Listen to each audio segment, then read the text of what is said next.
I'm really so grateful for the teaching just from the start up to the end. I really learned a lot talking about purpose. I came to realize that if there's a plan for the roaches, for the migrants, for the mosquitoes that you see them today and you don't see them tomorrow, it means that there's a better plan for us because why? We are the apex of creation because all these things were being created for us, through us. It means that it means to have more self-esteem about myself. It means that I care less about what others say, but I need to focus about who I think I am, true of us. All right, with that notwithstanding, we'll just proceed to the second speaker of the day. She's a young relationship coach who holds a degree in economics and ACA student accountant. She's a poet, a blogger who's passionate about success in singleness and relationships. She's a young, charismatic, and amazing lady. I believe that just from the first to her last word, you will just be amazed by what a person of her magnitude, her caliber has in her inner being. And I believe that should be a source of motivation to you to believe that if a young and dynamic person like her can stand on stage and empower you, it means you can equally, why not do more better? Without no waste of time, let's clap her hands as welcome Awesome Excellence.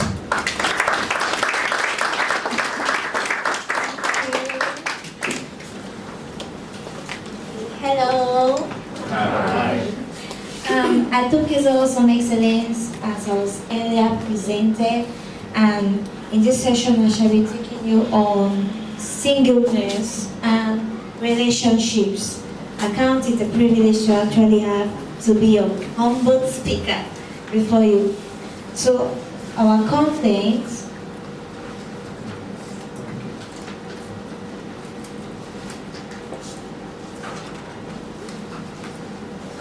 as content, we shall first of all have definition of key terms, that is singleness, relationships.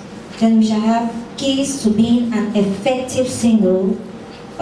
When are you ready to be in a relationship, and common mistakes to avoid in a relationship. Before we go there, you might be surprised for the fact that we are looking at singleness and relationships. They may actually seem as if they are direct opposites of each other. But me, I do not consider singleness and relationships to be a direct opposite of each other. They're actually interrelated. They complement each other. And so today we shall be looking at why you should be single before getting into a relationship. So we're looking at the importance of being single before getting into a relationship. And once you have got into that relationship, what you should do in order to succeed in the relationship. So, definition of key terms. The first thing is singleness. Most of the time, when we hear about being single, we think about someone who's not married, or someone who's not in a relationship, someone who's not dating or courting anyone. Well, that is not entirely false. That is the general definition, and it's because of what is spoken about in society that we believe that to be the definition of singleness. However, there's one particular definition of singleness that is usually neglected. I consulted online, I consulted the Cambridge Dictionary, the Merriam-Webster Dictionary, and they had this thing in common. A single person is someone who is whole, who is unique, and who is separate. Whole, unique, and separate. Because of the definition of singleness as being someone who is unmarried or not in a relationship, we tend to try to get out of singleness, right? I guess most of us here who are single want to get married. And so we say that, no, I want to stop being single. However, from this dictionary definition of being whole, unique, and separate, it means that singleness is a state that you should pursue rather than a state that you should actually think of living. It means even once you are in a relationship, you should pursue still being single while you are in that relationship. You should be whole, you should be unique and separate. I guess that there's nobody here who wants not to be whole, there's nobody here who wants not to be unique, and there's no one here who wants not to be separate. If you read books on marriages, both from counselors in the secular world or in the Christian world, you are going to notice that most or 99% of problems in marriages occur because they are made up of people who are not single. I mean, people who are not whole, people who are not unique, and people who are not separate. If you are not whole, you depend on another person in the relationship to complete you, and that will not do. It will not do. You depend on that person, and you tend to be disappointed when he does certain mistakes because you want to feel completed. If you don't feel your uniqueness, you have the tendency to have low self-esteem, okay? And so you'll be able to permit anything in a relationship, any trash, any type of abuse, because you think that it's a privilege to be with that person, because you don't see the uniqueness that you have in you. And if you don't see, if you don't consider yourself as being a separate person, you depend on others. You will be saying things like, I can't live without you, I am nothing without you. Meanwhile, you are a separate human being, that is, you are able to exist by yourself. Then the next definition is relationship. Well, the definition of relationship is as simple as being connected to something or to someone, or having or being related to someone. That's why we have parenthood, which is the relationship between parents and the children, sisterhood. But in this case, we shall be looking at dating. That's the type of relationship that we're analyzing at this moment, dating. Now, the next thing is being an effective single. An effective single refers to someone who is whole, who is unique, and who is separate. So right now we want to discuss what will make you to be whole, what will make you to be unique, or to manifest yourself in your uniqueness, and what will make you to actually be separate. The first thing is you have a self-concept, or you have a self-love.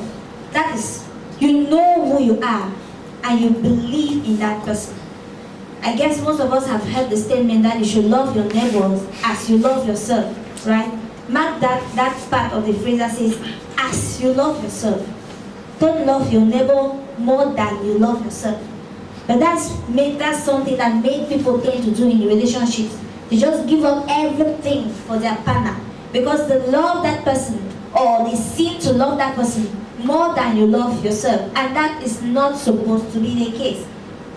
If you don't love yourself, you tend to depend on others to cover it for you. You expect your partner to love you, to go to the moon for you, to bring the world for you. But it's impossible. He can't do that. He can't love you more than you love yourself.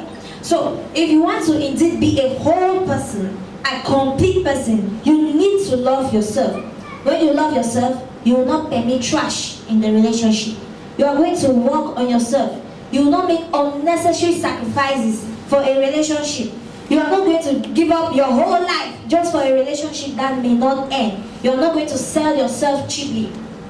Dr. Myles says that if you truly value yourself, you will not sell yourself cheaply. That is it. Loving yourself. I'm not referring to self-centeredness. I'm not referring to selfishness. But I'm referring to a healthy type of love for yourself. Be able to take care of yourself. Have an identity. Believe in what you can do. Then you have self-esteem. Self-esteem refers to the way you regard yourself. There's something, sometimes people think that inferiority complexity is humbleness or meekness. No, that is not humility, okay? If you have a low self-esteem, it means that you are insulting the creator or your manufacturer. You don't believe in what he says that you are. You don't believe in what he says that you can do. You should have a high self-esteem. Whether you are not in a relationship or in a relationship, let your self-esteem be high. If I know that I am a precious pearl, I will not permit any boy to do any type of thing with me. Because I know that I'm someone precious. If I get out of that relationship, he has missed something precious. And when you have high self-esteem, you also determine the way other people look at you. If you are always there shy and say, oh, this small girl like me, I can do nothing, other people will also see that you are a small person, you can do nothing.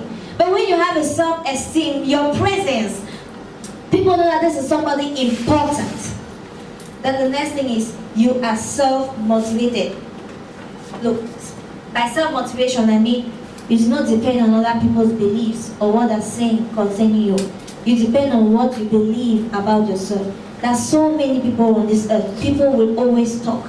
People will try to downgrade you. They are going to tell you that you are from a poor background, so you cannot reach a certain level in life. You are not educated, so you cannot be as rich as this man. But that is not the case of someone who is whole. A whole person is self-motivated. He encourages himself. Even when the odds are against, maybe the economic crisis. For example, you are in Cameroon and they say that youth are unemployed in this country, you cannot succeed in this country. But as a whole person, you know that in spite of any economic crisis, I can still succeed. I can make it. In spite of my background, no matter what people say, I can make it. Even when you get into a relationship, if you are not self-motivated, you tend to depend on what your partner is saying. For example, your boyfriend says that you have put on weight, you are no longer beautiful, and you just start crying and believing in what he says because you don't believe in yourself. You need to know who you are and believe in that person. Then the next characteristic of a whole person or an effective single is you are valuable. By being valuable, I mean you are a plus. You are someone who contributes to the society. You are not someone who just complains. This is something that I quite dislike among many of our youths about the fact that we complain about our country. We say this country is so corrupt, but we don't give our own solution. We say this town is so dirty, and then the same person will say that this town is so dirty. The next thing you see, the person is actually throwing them on the streets. He's just contributing to what he is complaining against. But the whole person, a unique person, is someone who is valuable. Whether you are working or you are a student, you are valuable. And you actually need it in a relationship. In case you are a student, and maybe your partner is a worker, when he brings up ideas, do you actually contribute to those ideas? Do you encourage him, or you point out the weaknesses? Maybe he tells you about an idea to build up a business. You can't start talking about the capital he's going to need, the way he's going to need to bribe people and everything. You are just discouraging his idea. You need to be a valuable person, not someone who's complaining. And by being valuable, I don't mean it's not a matter of your education or the money that you have. It's just a matter of what is in you. As we just saw a while ago from the first speaker, you have a potential, you have a purpose. And for that purpose, there are potentials in you. There is something that has been put into you to fulfill that purpose. So now being valuable is just using what is in you to create solutions for world problems. And the next point are, you are making use of God's principles, that is the word of God, and you have a good relationship with God. This is where the sentence goes, that you can do nothing without me. Because you can do nothing without God. As a tree, if you want to bear fruit, you must be connected to your roots, right? And I guess majority, if not all of us, agree that the manufacturer is God, right? So if you want to indeed be whole, that is complete, unique, and separate, you need to be connected to God. Know what He says concerning you. Know His principles. Know His instructions. That's how sometimes Bishop David Oyedepo usually says that in the kingdom, we fly by instructions, we soar by instructions. Know what He's saying. When He gives you promises in the book of principles, which is the Bible, when He gives promises, there are conditions to it. Know those conditions and have a good relationship with God. Then the next thing we are looking at is, when are you ready for a relationship, dating? That is, when are you ready to date someone? The first point is when you don't need it. Okay, this is actually a strange point. When you don't need it. A necessity refers to, a need refers to a necessity, right? That is something that when you don't have, there is a lack. For example, food is a necessity, water is a necessity. If you don't have water around, you are actually going to lack. But a relationship is not supposed to be a need for you. If a relationship is a need for you, it means that without that partner, you are not whole. without that partner you are not unique and you are not separate, which is not supposed to be the case. At times that partner will not be there for you. He might disappoint you. He might even unintentionally break your heart. He may disagree with you. And in such moments, if you need the relationship, then you are not whole at that moment. Meanwhile, a relationship should just be a choice for you. Now, by being a choice, it means that that relationship will be an addition to you. But when you are not in that relationship, it will not be a subtraction. For example, a student that lives beside his university, a car might not be a need. It's just a choice. When the car is not there, he's going to walk his short distance and reach university early. Then when the car is there, he's going to ride the car and reach it fast. But even in the absence of the car, he doesn't necessarily reach late, which means it's not a subtraction. The absence of that relationship is not a subtraction. It is just an addition when it is present. That's the same thing for a relationship. You will only be ready to date someone when it's just a choice for you. It should not be a necessity. Because dating cannot complete you. Dating will not make you unique. Dating will not make you separate.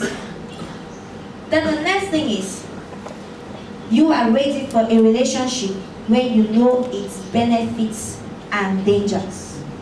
When you know its benefits and dangers. Do not just date because other people are dating. Another in this society, dating is so celebrated. You know, sometimes boys tease their friends that if you are not dating this person, it means that you are not a man, you are not grown up. But that is not the case. Okay, you should date only when you know its benefits and its dangers. For example, some benefits of dating someone is that you get to know the person more, right? You even get to know about yourself more. For example, even before dating, you might think that you like an authoritative man, you like someone who has very strong power. Then when you start dating someone who is authoritative, you just see that your blood pressure cannot support that type of person. So now dating will help you to know more about yourself and to know more about the other person. That's just a benefit. However, there are some dangers of dating, like you might tend to neglect some primary responsibilities of your life, like academics. I'm not saying that because of these dangers, you should not date at all. But you should safeguard against these dangers. Which means as long as you are not able to safeguard against the dangers, don't date. If you know that dating will cause you to be distracted from your academics as a student, then don't date at that moment. If you know that dating will cause you to lose yourself, okay, to just give up your body like that, then don't date at that moment.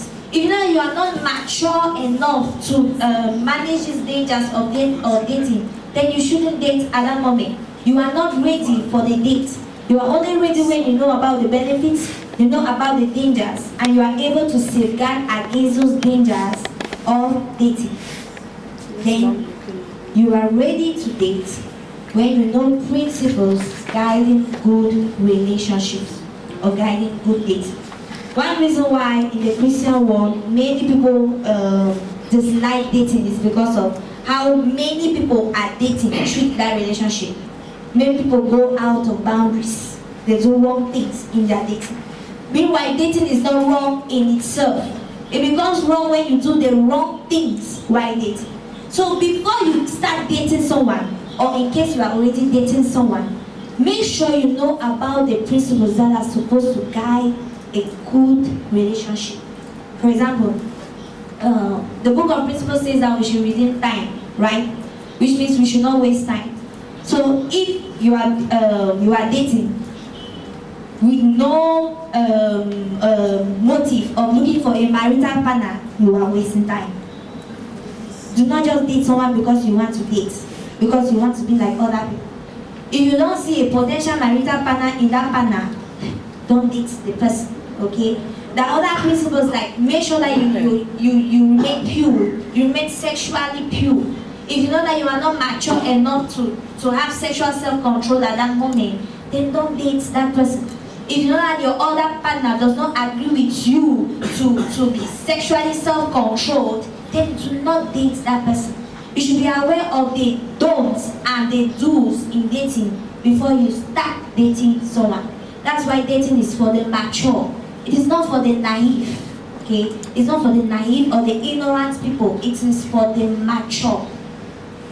And then you are ready to date when you have taken the stand to abide by these principles. Yes, having known the do's, you have to take the stand.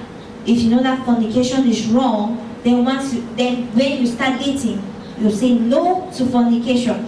If you know that I'm supposed to date with a motive of getting married in future, if you see that that person does not fulfill any condition of being a marital partner to you, then do not waste your time dating that person. You are just wasting your time when you are dating the person. And the next thing is common mistakes to avoid in a relationship. Okay, you are now a whole person, a unique person, a separate person, or you are working towards wholeness, uniqueness, and separateness. Now you want to get into a relationship.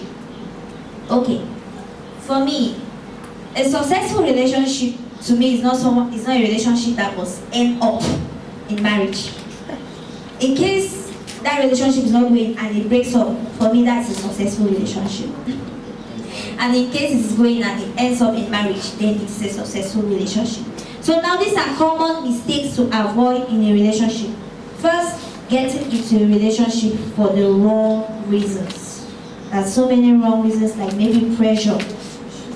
Pressure from society, from family members, especially for ladies. The family members tend to pressure you that are you not bringing somebody to marry you and everything. In this society where marriage is quite celebrated, no matter the amount of pressure that is on your head, please do not submit to it, okay? Because these same people that are telling you that get married, start dating someone, will not be in that relationship with that person. If your partner is abusing you, you are the one who will be taking the abuse. If your partner is cherishing you, you'll be the one who is actually enjoying that partner. So now, to not submit to pressure. If you get into a relationship because of pressure, you will be irrational in your decisions.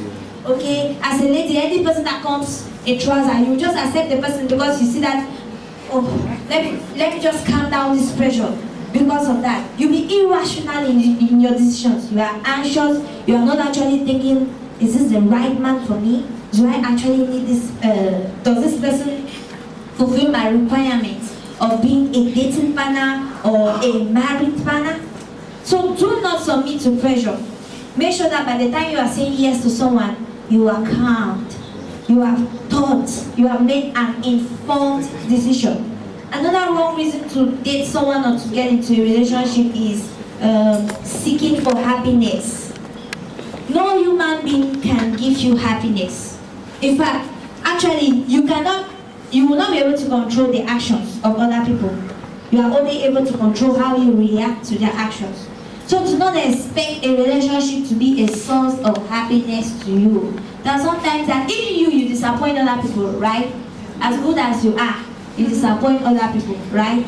So as best as your partner will be, is going to disappoint you, okay? And sometimes you may want him to be right here at this moment, he's not there, then you just get sad because you were thinking that he's going to be a source of happiness for you. No.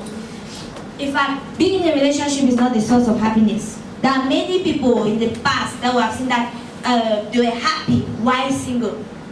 A good example I know about is Catherine Kuhlman. Before she was married, she was making it big in her ministry. Then she got married, and her ministry took a downturn when she got married. It's after she actually separated from her husband that her ministry started rising up again. Which means that marriage was not the source of happiness or fulfillment in her ministry, right? It's the same for a relationship. Do not get into a relationship to be happy because you will be disappointed. If you don't have an expectation, there will be no disappointment. So do not get into a relationship to be happy. The motive of a relationship is just having companionship. That is having someone like you to communicate with, to discuss with, to get close to. not to become happy as a result of that person. Then the next thing is not working in agreement. I put vision compatibility because that's one of the most important aspects of agreement. It does not mean that you should always agree on everything. Type of food you are going to eat, the dress that you are going to wear, the water that you will drink. No, that's not what I mean. The main aspect of working in agreement are spiritual agreement and vision compatibility. By vision compatibility is also related to purpose. Each and every one of us have our different roads to take. If you meet someone as a lady, he is so handsome, he is very educated, he is rich, but he's not going the same direction with you. Do not get hooked up to that person. Do not get into the relationship with that person, okay? And do not make a U-turn for someone. You just change the direction of your own life. You are, let me say, you are meant to be a medical doctor. You have a passion to be a medical doctor and you want to work in Africa. Then you are married to an evangelist who will be traveling from country to country. You know that you are not somebody, who is actually meant for that life of traveling from country to country. You say, okay, I give up medicine to be in a relationship with this evangelist. Being an evangelist is a nice thing, right? It's a nice vision, but that is not compatible with your own vision. So in a relationship, if you find out that you are already dating someone and you see that you are going on different roads, please, for that relationship to be successful, you have to break up. Okay? So for a relationship to actually end up in marriage, to be successful, you need to walk in agreement. First in your vision, then also in spiritual agreement. That's why in the Bible it's actually written that do not be unequally yoked with unbelievers. If you are a Christian, look, our spiritual beliefs determine how we live our lives, right?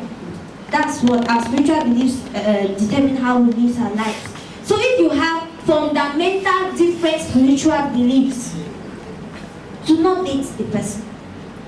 Because there will be religious clashes. Maybe this person is against lies telling. For example, you in your mind you know that lies telling in every situation is wrong. But this other person says no. In some situations, lies telling is acceptable. Then you guys get into a relationship. There will be division. There will be clashes. At certain moments, you may even think of compromising your principles. So you are disappointing yourself and you are disappointing your creator because of the compromise of your principles.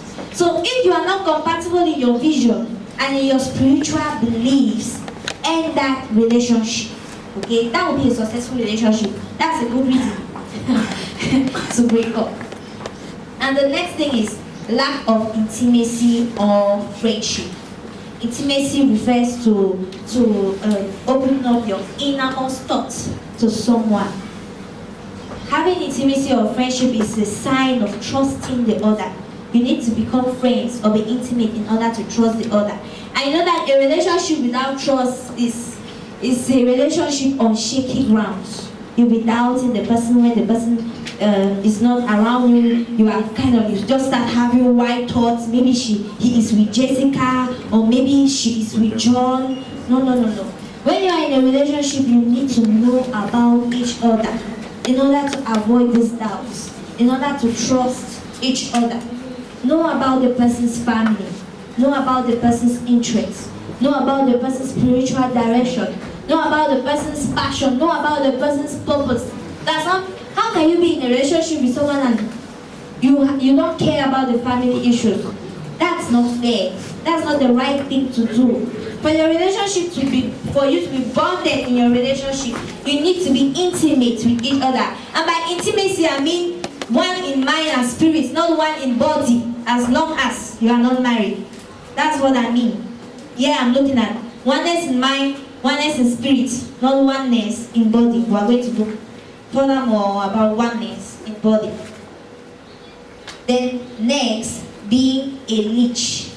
I checked out the definition of a leech. A leech refers to a parasite that sucks blood from its host. It solves the disease that the person actually created you. If the person created you, I will understand. But in this case, he didn't. You grew up and you just went and met somebody and you have become so attached to the person. Do not be an emotional leech. First, it will be tiring to you and even tiring to the other person. When you depend on him emotionally, I think that the guys here can even admit that. When you have a girlfriend who is so attached to you that it seems as if when you are going away, when she sees you with other girls, she feels like choking. That's not supposed to be the case for a successful relationship. If you are an emotional leech, you will not feel whole without the person. When the person is away from you, you feel as if you are lacking something. And then, in case the person breaks off, you may commit suicide. That is not the case of a truly whole single person. Also, do not be a financial leech. For everything, you ask your boyfriend for money to do your hair. You ask him to buy pad. You ask money from your boyfriend. No. Even if you are a student, show him that you are a valuable person, a productive person, by bringing good ideas to him, encouraging his good ideas. Okay? You know that your boyfriend or your fiancé earns 200,000 and you ask him to buy a wig for 150,000 for you. That's not fair. That is being a financial leech. You are sucking the hose dry. You are sucking your partner dry of his emotions or of his money. That's not the case for a successful relationship. And the next mistake to avoid is not having boundaries. Boundaries determine what is right and wrong within a relationship. Now, your boundaries should not be assumed in a relationship. It's something that you should state once you get into that relationship. Once you get into that relationship, even if both of you are Christians in the same church, maybe your boyfriend is a pastor's son, make it clear. In case your boundary is no sex, make it clear. No sex within that relationship. And I'd like to take out this time to especially encourage young girls here, young ladies here, because they are usually the ladies that actually suffer most. That please, before, as long as your relationship is not marriage, do not allow a man to enter into you when he has not passed through that procedure. No. What if you break up? Do you know one reason why people are shattered when they break up from a relationship? One reason is that they may have already given their bodies to the partner. So after they break up, those memories are just flooding. Just flooding. They say, oh my God, I gave all myself to him. But if you do not give yourself to him after that breakup, you just move ahead to the next bus stop. Yes. So please, before marriage, and then there's something called sexually transmitted demons. Sex is more than a physical something, it is a spiritual something. When you become one with somebody through sex, there's a transference of spirits. In case there is a demon, that demon will transfer to you. May it not be your portion. And the next is having the wrong partner. Well, I'm not going to emphasize here, I'm not going to emphasize on how to know who is the right partner. But there are some people that are outrightly the wrong partner. For example, in case you are a single lady, it is a wrong partner is an unmarried man. There is no good reason under the sun to date a married man as a single lady. Imagine if you were in the position of the wife of that married man. You may curse the girlfriend to death, right? Even as a Christian, do not date a non-Christian, no matter how much the love may seem to be. The love in quotes. And then next is having unrealistic expectations. You know, the social media actually encourages us to have unrealistic expectations in our relationships. Movies are directed by the directors. The movies happen the way they are because of the screenwriters. Okay, they say this man will always be there. Whenever there's danger, he will come and save the damsel from distress. But please, in real life, it does not happen like that. Correct. Do not have unrealistic expectations. If not, you are going to have great disappointment. That man, that lady may not always be tolerant. He may not always be there. He may not always be understanding. give room for mistakes, for acceptable mistakes for your partners. Do not have unrealistic expectations.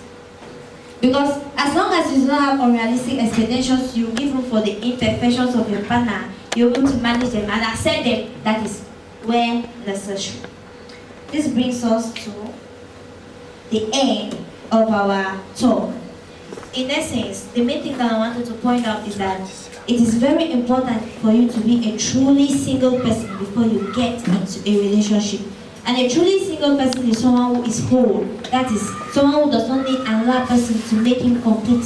Someone who is unique. You have a high self-esteem about yourself. And someone who is separate. You do not depend on others. That brings us to the end. Is there any question?